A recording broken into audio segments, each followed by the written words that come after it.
के रूप में साक्षात भगवान ही प्रकट हुए और भगवान अर्चा विग्रह के रूप में अपनी उस प्रतिज्ञा को पूरी करते हैं।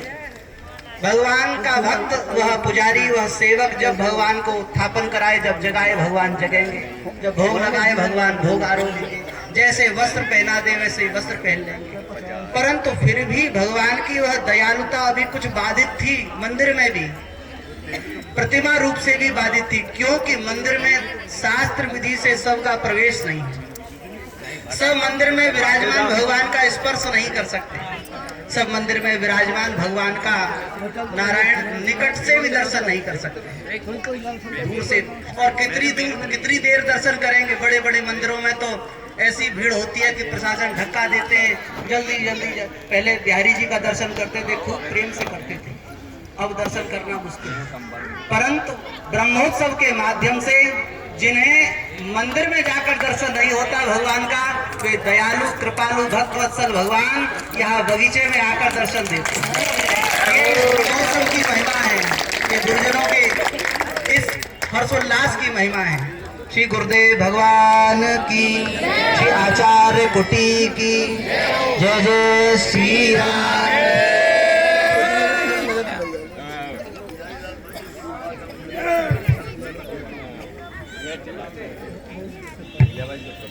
बोलिए कृष्ण मंदिरम दिव्य देश की जय, आचार्य कुटी की जय, सभी भक्तन की जय, सभी संतन की जय, जय जय श्री राम।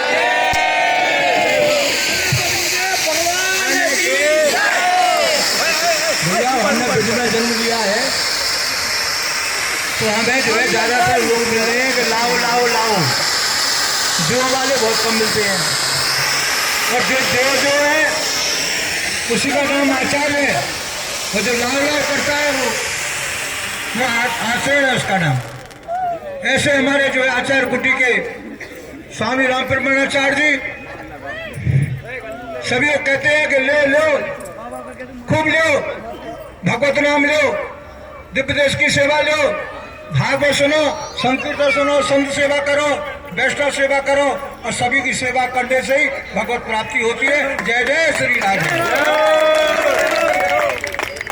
इसी श्रृंखला में खंडानंद आश्रम से आए हुए स्वामी सेवानंद ब्रह्मचारी से निवेदन है, क्षणद्वय में अपना प्रवचन देने की कृपा करें। स्वास्थ्य भी उनका प्रतिकूल चल रहा है। स्वामी सेवानंद जी ब्रह्मचारी जी महाराज।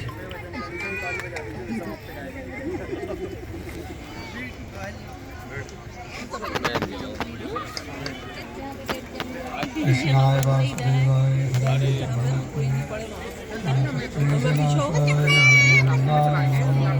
वृंदावन बिहारी लाल की जय, आचार्य जी महाराज की जय, जय जय श्री राम।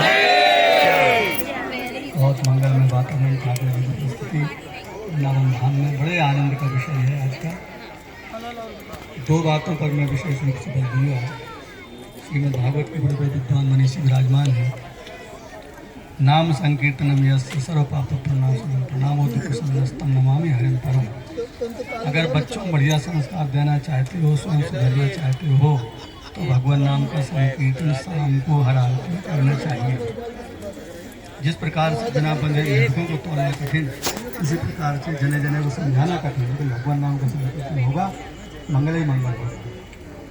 दूसरा निवेदन ये है, बीमार हो जाते हैं व्यक्ति वृद्धावस्था में, उनको आईसीयू भर्ती करा देते हैं। ये ना करा करके घर में रखिए वृद्ध को, गंगा जल तुलसी मुख में डालो, भगवान नाम का संकीर्तन बनाओ, इससे कल्याण होगा। बोलो वृंदावन बिहारी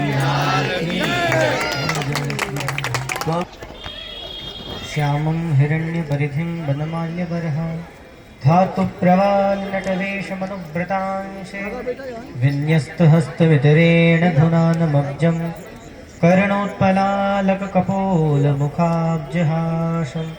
श्री भाष्यकार भगवान की जय, श्री राधा कृष्ण भगवान की, वृंदावन धाम की, श्री ब्रह्मोत्सव दिव्य महामहोत्सव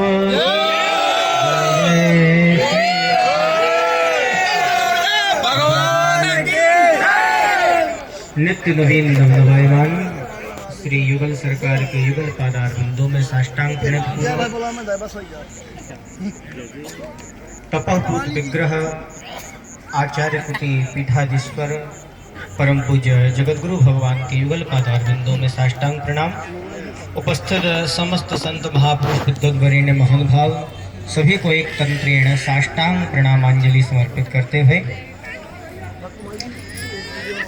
आचार्य चरण अपने साधना के माध्यम से, अपने प्रेम के माध्यम से अर्चा विग्रह के रूप में ठाकुर जी को ऐसे बांध लेते हैं कि ठाकुर जी हमारे लिए अत्यंत सुलभ है।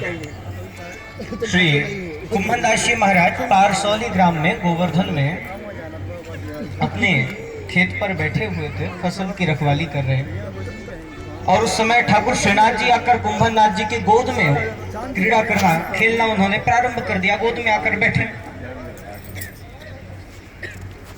मंदिर में ठाकुर जी के विश्राम का समय हुआ तो राजभोग आरती के पश्चात सायंकालीन बेला हुई, उत्थापन का समय हुआ। कुंभनदास जी उठे और उठकर ठाकुर जी को गोद से उठाकर नीचे रखा और चल दिए ठाकुर श्रीनाथ जी का दर्शन करने के लिए। तो ठाकुर जी ने कहा, अरे कुंभनदास, तू मंदिर में कौन को दर्शन करवे जा रहे हो? मैं तो यहाँ तेरे सामने खड़े हूँ, मंदिर में कौन को देखवे जा रहे हो? तो कुंभनदास जी ने मुस्कुराते हुए कहा, जय जय, आप अपनी मर्जी से मेरे सामने आकर खड़े हुए हो। आप बड़े चंचल हो और आप इतने चंचल हो, आप मर्जी से अपनी मर्जी से मेरे सामने आकर के खड़े भये हो। आप जब चाहोगे तब चले भी जाओगे, लेकिन आचार्य चरण ने अपनी प्रेम रज्जु में, अपनी साधना के बल से, अपने तपोबल से आपको अर्चा विग्रह के रूप में मंदिर में ऐसा बांध रखे है कि वह मंदिर देवालय से भागकर आप कहीं नहीं जा सकते। तो अर्चा विग्रह के रूप में श्री युगल सरकार विराजमान है। श्री युगल श्री राधा कृष्ण के रूप में क्यों है? क्योंकि आत्मा रामस्य कृष्णस्य ध्रुवात्मात्मा स्थिराधिका। आत्मा राम है भगवान श्री कृष्ण और भगवान श्री कृष्ण की आत्मा है श्री जी। और श्री जी जब कृपा कर दें तो श्री जी की कृपा से श्री ठाकुर जी सरल और सहज रूप से हमको प्राप्त हो जाए। और जो श्री राधा कृष्ण है वही श्री लक्ष्मी नारायण है। मैं विस्तार नहीं करूंगा, मात्र एक शब्द में कहूंगा, अक्रूर जी को भगवान श्री कृष्ण ने अपने चतुर्भुज स्वरूप का दर्शन कराकर इस बात को परिलक्षित कर दिया कि जो श्री राधा कृष्ण है वही श्री लक्ष्मी नारायण है, जो श्री कृष्ण है वही नारायण है। इन्हीं शब्दों के साथ अपने वाणी को श्री युगल के चरणों में समर्पित करते हुए ब्रह्मोत्सव महामहोत्सव के आप सभी को अत्यंत शुभकामनाएं, बहुत बहुत बारंबार बधाई। इन्हीं शब्दों के साथ वाणी को इसी श्रृंखला में आचार्य करुणा